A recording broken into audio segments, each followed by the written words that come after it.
Hi అండి. ఇంకొక evening స్నాక్స్‌తో మీ ముందుకైతే వచ్చానండి. ఇది ప్రిపేర్ చేసుకోవడం అయితే చాలా సింపుల్. అలాగే టేస్ట్ కూడా దానికి మించి ఉంటదండి. చాలా అంటే చాలా టేస్టీగా ఉంటది. ఒక్కసారి ట్రై చేసి ఎలా వచ్చిందో కామెంట్ చేయడం అయితే మర్చిపోకండి. ఒక కప్పు గోధుమ పిండిలోకి తగినంత సాల్ట్ వేసి ఒకసారి కలిపేసుకోండి. దాని తర్వాత కొంచెం వాటర్ వేసుకొని చపాతీ ముద్దలాగా అయితే ఇలా కలిపేసి పక్కనైతే పెట్టుకోండి. కర్రీ కోసం అయితే ఉడికించిన బంగాళాదుంపలు అయితే తీసుకొని అందులోకి ఒక మీడియం సైజు ఆనియన్ని కట్ చేసేసి వేసుకున్నానండి. ఒక పచ్చిమిర్చిని కూడా కట్ చేసి వేసుకోండి. కొంచెం కొత్తిమీరను కూడా వేసుకోండి. తర్వాత దానికి తగినంత ఉప్పు, కారము అలాగే ఒక హాఫ్ టీ స్పూను ధనియాల పొడి, చాట్ మసాలాను కూడా వేసుకొని దుంపలు మొత్తం ఇవన్నీ కలిసేలాగా బాగా కలిపేసుకోండి. ఇలా మెత్తగా అయితే చేసుకోవాలండి కర్రీని. ఎక్కడ కూడా ముక్కలు లేకుండా మెత్తగా చేసేసుకొని పక్కన పెట్టేసుకోండి.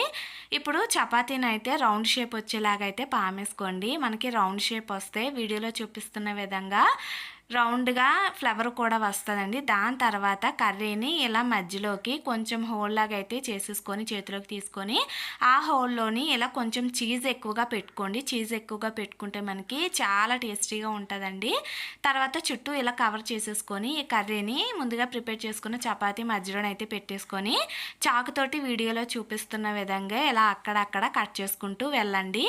సో ఇలా కట్ చేసుకుంటూ వెళ్ళిన తర్వాత ఒక లేయర్ పైన ఒక లేయర్ అయితే ఇలా వేసేసుకోండి.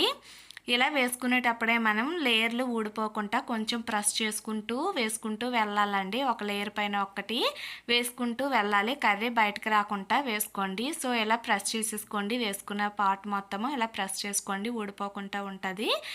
ఇలా మొత్తము ప్రిపేర్ చేసుకున్న తర్వాత వేడిగా మరుగుతున్న ఆయిల్ అన్నది పూర్తిగా సిమ్లో పెట్టేసుకొని ఒక్కొక్కటిగా అందులో వేసుకోండి. అలా వేసేసుకొని వీడియోలో చూపిస్తున్న విధంగా కొంచెం కొంచెం ఆయిల్ అనేది దానిపైన ఇలా వేసుకుంటూ రెండు వైపులా ఫ్రై చేసేసుకుంటే మన స్నాక్స్ అయితే రెడీ అండి. ఇలా మొత్తము చీజ్ అనేది బయటకు వస్తే మన స్నాక్స్ అయితే రెడీ అయిపోయినట్టే.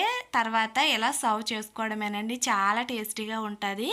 ముఖ్యంగా ఇందులో కొంచెం చీజ్ ఎక్కువగా వేసుకుంటే చాలా అంటే చాలా టేస్టీగా ఉంటుందండి. నచ్చితే ఇలాంటి వీడియోస్ కోసం లైక్ చేసి ఛానల్ని సబ్స్క్రైబ్ చేయండి.